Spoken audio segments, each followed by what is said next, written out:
Now, a landmark law that promises to make bosses face prison terms of up to 20 years for damaging the environment has cleared its first parliamentary hurdle. The Ecocide Prevention Bill was tipped to falter because of concerns that there wasn't enough time to make it law before the end of Parliament, before May's elections. But those concerns have been withdrawn.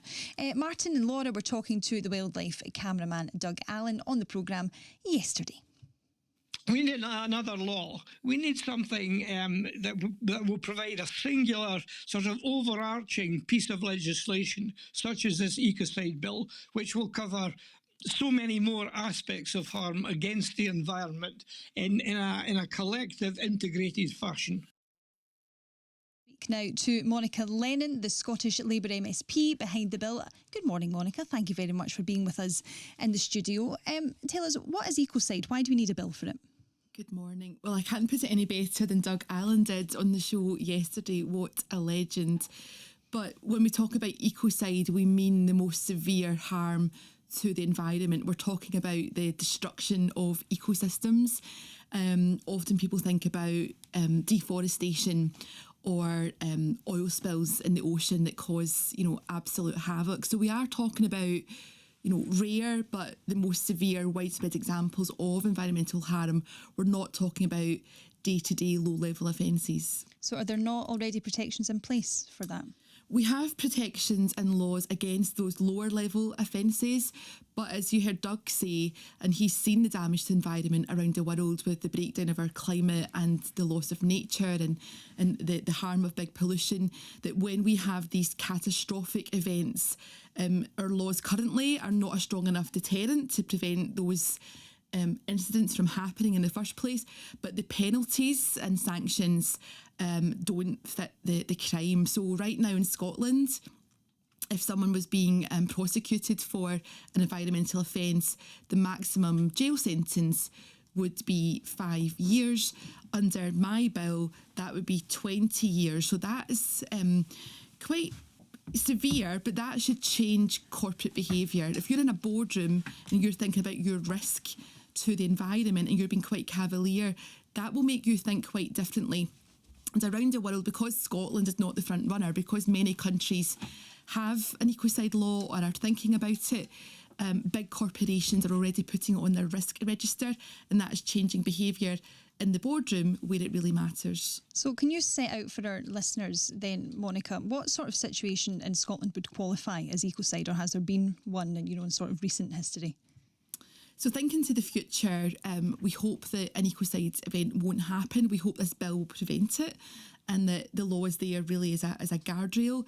But in the documents for the bill, I've set out that this could happen maybe once every 10 to 20 years. Yesterday, the Cabinet Secretary said we're talking about once in a generation. So it is about prevention.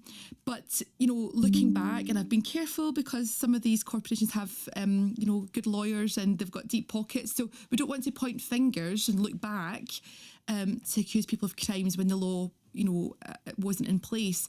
But people think about the Brer oil disaster, for example, off the coast of Shetland and the damage that was caused there. So it's really thinking about some of these big sort of corporate incidents. But around the world we see, and I think you've heard from your weather report this morning, we're seeing the increased risk of floods, extreme storms. It's putting people's lives at risk as well as harming nature.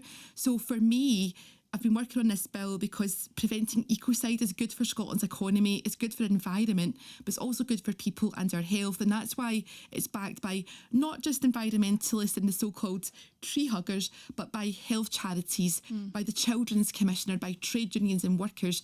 This bill is for everyone's interests. Now, the Scottish Government's removed its concerns about the bill, but says it is preparing amendments to ensure that it is compatible with the European Court of Human Rights. Talk me through that. What does that mean? So there are a number of amendments that will come forward, and I've been working with the government on these for quite some time now, and helpfully the Scottish Government set out in a letter to the committee back in September their broad support for the bill and the areas they wanted to improve. You've touched on the ECHR.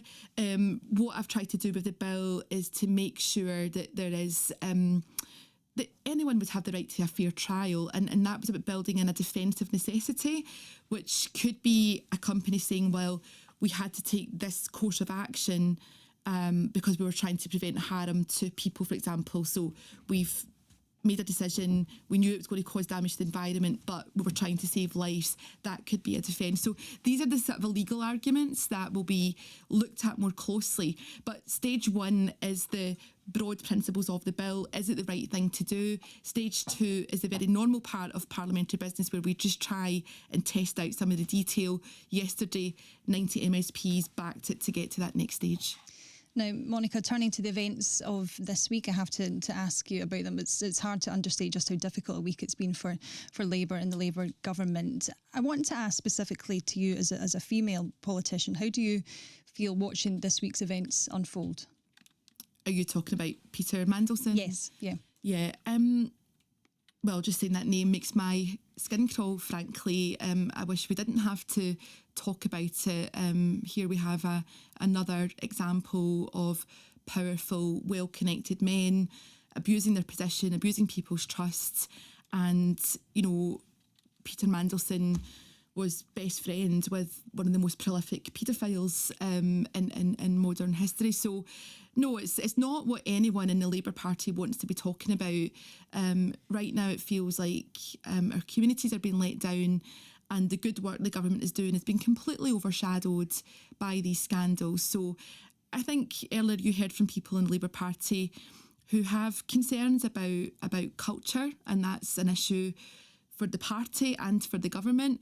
And I think there will be a lot of soul searching over the weekend. The Prime Minister clearly is distressed by the events, and he is pointing fingers at Peter Mandelson. But there's questions for everyone at top of government, and you know, we need to clean up politics. If we don't do that, we will drive people into the arms of Reform UK, and from where I'm sitting, that will be a very dark and dangerous place. So we want to stop that from happening. The Labour government is doing some wonderful things to improve Has Anna workers' rights. Sarwar's response been strong enough to this, do you think? Well, I watched Anna Sarwar on TV last night. I saw some of the clips of what he has said on camera. He is visibly furious and disgusted by what is going on. But we also know there was that post on social media around a year ago where he called Peter Mandelson my old friend. Well, I think Anas Sarwar's team have explained it. You know, Anas pretty much calls everyone his friend. He's quite a friendly guy. So I think he was there on an official trip, and I think he respected the office of the ambassador. But, you know, let's be clear about this. Anas Sarwar is not friends with Peter Mandelson. He's glad he's out the party, and he wants answers like everybody else. There needs to be accountability. It can't just be someone steps down from a role or there's an apology. There needs to be accountability. I think we've seen Parliament this week, you know, rise to that occasion and hold the government to account. I think Angela Rayner's intervention was pretty powerful. So I can't speak for colleagues, but I know that there is a lot of anger. People are disgusted. This is not the change that we wanted. I was trying to tell you some of the great things that the government is doing that I know, you know, is making a difference to the lives of workers. You know, getting rid of the two-child limit eventually, you know, horrible Tory policies. But all of this, is that not a distraction from all of this, though? Of course it's a distraction. You've asked me on to talk about ecocide, and now we're spending longer talking about... But you understand, I have to ask you about... We did ask Anna Sarwar to appear in the programme, and we did not hear back from him, so I have to ask you. Well, I'm glad to be on, but I hope that your listeners can hear that this is not what the Labour Party wants to be in power to do. You know, we want to change lives. These distractions, you know, we're not annoyed that people are asking questions, because it's our MPs that are also asking questions. So hopefully Parliament will do its job. There needs to be full disclosure. It can't just be that we pin everything here on Peter Mandelson. So people want to know who at the top of government and the top of the party is responsible for this mess. We want to improve the culture, and, you know, we want people to believe that the Labour government is focused on them and making their lives better. That's what matters. Okay, Monica Lennon, Scottish Labour MSP, thank you very much for joining us on Radio Scotland Breakfast. Thank you.